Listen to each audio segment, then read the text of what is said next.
আসসালামু আলাইকুম। সুলতানা সিয়ামি কিচেনে আপনাদের সবাইকে স্বাগতম জানাচ্ছি। আমি সুলতানা। আশা করি সবাই ভালো আছেন। নিয়ে এসেছি আপনাদের জন্য নতুন আরেকটি রেসিপি। আজকে আমি আপনাদেরকে দেখাবো ঐতিহ্যবাহী বিক্রমপুরের ইলিশ মাছের পানিখোলা রেসিপি। এই রেসিপিটি খুবই অল্প মশলায় রান্না করা হয় বলে খুব সহজেই চটপটে তাড়াতাড়ি করে রান্না করা যায়। আর এই রান্নাটা মনে হয় খুব বেশিরভাগ মানুষই খুব সহজেই চোখ বন্ধ করে ইজিলি করে ফেলতে পারে এমন একটা রেসিপি। কিন্তু এর স্বাদ হয় অতুলনীয়। এত মজার একটা রেসিপি ইলিশ মাছের, আপনারা না খেলে কেউ বুঝবেন না।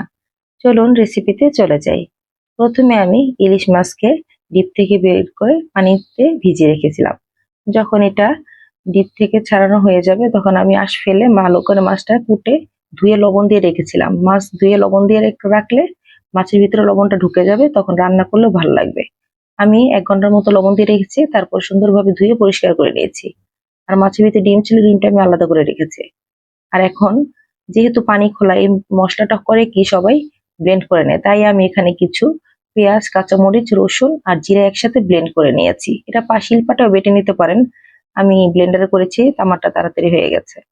আর এখানে নিয়েছি ১ চা চামচ মরিচের গুঁড়ো আর ১ চা চামচ পরিমাণ হলুদের গুঁড়ো।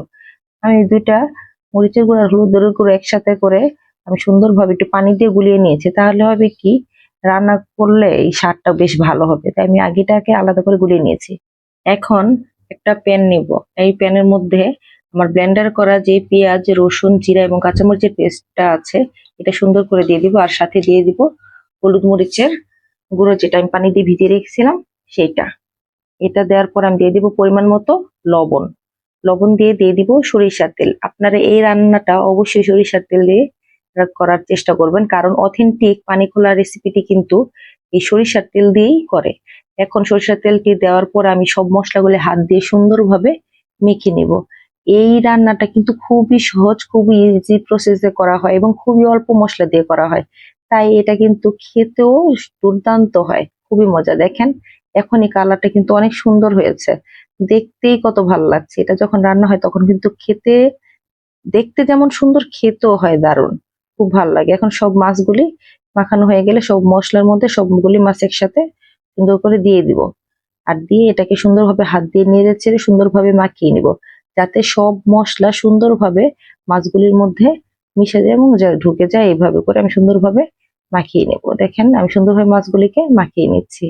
আর এরপর যে আপনি ডিমটা, মাছটা যখন মাখানো ভালোভাবে হয়ে যাবে তখন ডিমটা আস্তে আস্তে দিবেন, না হলে হবে কি, ডিম কিন্তু খুব নরম থাকে তাই না মাছের, এই মাছের ডিমগুলি যদি প্রথমে দেন এখানে কিন্তু গুতা টুতা লাগে, ডিমটা ভেঙে যেতে পারে। তাই মাছের ডিমটা সবার লাস্টে দিবেন এক সাইড থেকে, মশলাটা মাখিয়ে মাখিয়ে ডিমের সাথে তারপরে সাইড দিয়ে দিয়ে দিবেন। তাহলে হবে কি, ডিমটার মধ্যে সুন্দরভাবে মশলা ঢুকে যাবে। এভাবে করে সুন্দরভাবে আস্তে আস্তে করলে আপনার ডিমগুলো ভালোভাবে মশলার ভিতরে, মাছটাও ভালোভাবে মাখা হয়ে যাবে। আপনি যখন এই মাছটা এভাবে করে রাখবেন, মাখানো হয়ে যাবে, তখন আপনি এটাকে ০.৫ ঘন্টার মতো রেস্টে রাখবেন। আমি ০.৫ ঘন্টা রাখার মতো সময় পাইনি, আমি তবুও ১০ মিনিটের মতো রেস্টে রেখেছিলাম পানি দেওয়ার আগে। এই যে ভাই এই অবস্থায় আমি তো ১০ মিনিট পরে এটার মধ্যে পানি দিয়েছি। আপনারা ০.৫ ঘন্টা রাখার চেষ্টা করবেন, তাহলে কিন্তু এটার মধ্যে মশলাটা ঢোকার সময় পায়, তখন মাছটা কি পানিকলাটা খেতে আরো বেশি মজা হয়। আপনারা অবশ্যই ০.৫ ঘন্টা রাখার চেষ্টা করবেন। আমি ১০ মিনিট রেখেছিলাম, তাতেও কিন্তু অনেক স্বাদ হয়েছিল। এখন আমি দিয়ে দিলাম পরিমাণ মতো পানি। যেহেতু পানি খোলা, পানির পরিমাণটা অবশ্যই একটু আপনারা বেশি দিবেন, কোনো সমস্যা নেই, বেশি দিলে কিচ্ছু হবে না। আপনারা আপনাদের প্রয়োজনে, যে পানি খোলা একটু পানি লাগবে, এটা কিন্তু একটা ঝোল ঝোল করেই খায়। আর এই ঝোল দিয়ে ভাত খেতে আপনার অনেক ভালো লাগবে। কি যে মজা এই পানি খোলা, একবার না খেলে আপনারা কখনো বুঝবেন না। আপনারা অবশ্যই ট্রাই করবেন। ইলিশ মাছ কম বেশি আমরা সবাইকে, আপনারা অবশ্যই বাসায় ট্রাই করবেন, খুবই ভালো লাগবে। এখন আমি চুলায় প্যানটি বসিয়ে দিলাম। বসিয়ে আমি ঢেকে দিব এটাকে যতক্ষণ পর্যন্ত বলক আসে। দেখেন এটা বলক যখন আসবে তখন আমি ঢাকনাটা খুলে দেবো, আর ঢাকা দরকার নেই, কারণ ইলিশ মাছ এমনিতেই ভাপে ভাপে কিন্তু তাড়াতাড়ি হয়ে যায়, তাই না? তাই এত ঢেকে ঢেকে রান্না করার কিছু নেই। আপনি সুন্দরভাবে এখন খুলে দেবেন।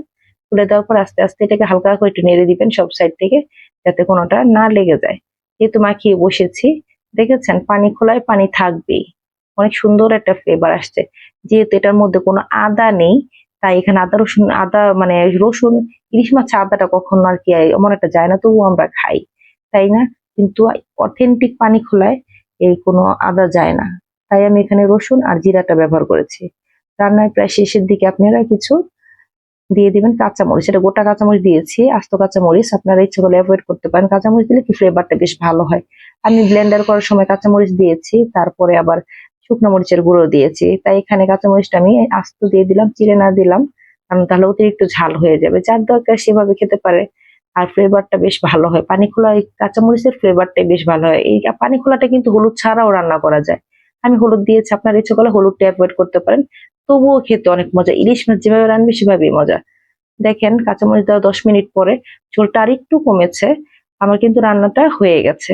আমার কিন্তু আর ঝোল শুকাবো না, যেহেতু পানি খোলা, পানি থাকবেই, ঝোল থাকবেই। এই ঝোল দিয়ে ভাত খাবেন, পরোটা খাবেন, রুটি খাবেন, এত মজা লাগে। আপনার সাদা পোলাওর সাথেও খেতে পারবেন। দেখেন এটা যখন চুলে নিভিয়ে দেওয়ার 10 মিনিট পরের অবস্থা, এখনো গরম আছে, কিন্তু দেখেন তেলটা যখন উপরে উঠে এসেছে এত ভালো লাগছে দেখতে। আর দেখেন আমি যখন পরিবেশন করলাম কি লোভনীয় লাগছে দেখতে, তাই না? তৈরি হয়ে গেল আমার মজাদার ইলিশ মাছের পানি খোলা রেসিপি। এই রেসিপিটি আপনারা অবশ্যই বাসায় ট্রাই করবেন, খুবই সহজ, খুবই ইউনিক একটা আইটেম। এটা বাংলাদেশের একটি ঐতিহ্য, খুব সহজেই রান্না করা যায় বলে ব্যাচেলর ভাই বোনেরা বা বিদেশে যারা ব্যস্ত থাকেন তারা আপনারা খুব সুন্দরভাবে ইজিলি এটা রান্না করতে পারবেন যখন তখন। আমরা অনেক সময় মানে কিছু করতে মন চায় না, তখন ইলিশ মাছ বাসায় থাকলে আপনারা এইভাবে খুব সহজেই রান্না করে খেতে পারবেন। খুবই সহজ একটি রেসিপি এবং খুবই মজার এবং দুর্দান্ত। আশা করি সবার কাছে ভালো লাগবে।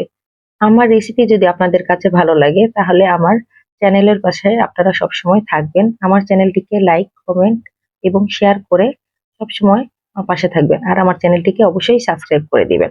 সবাই ভালো থাকবেন, সুস্থ থাকবেন। আসসালামু আলাইকুম। আল্লাহ হাফেজ।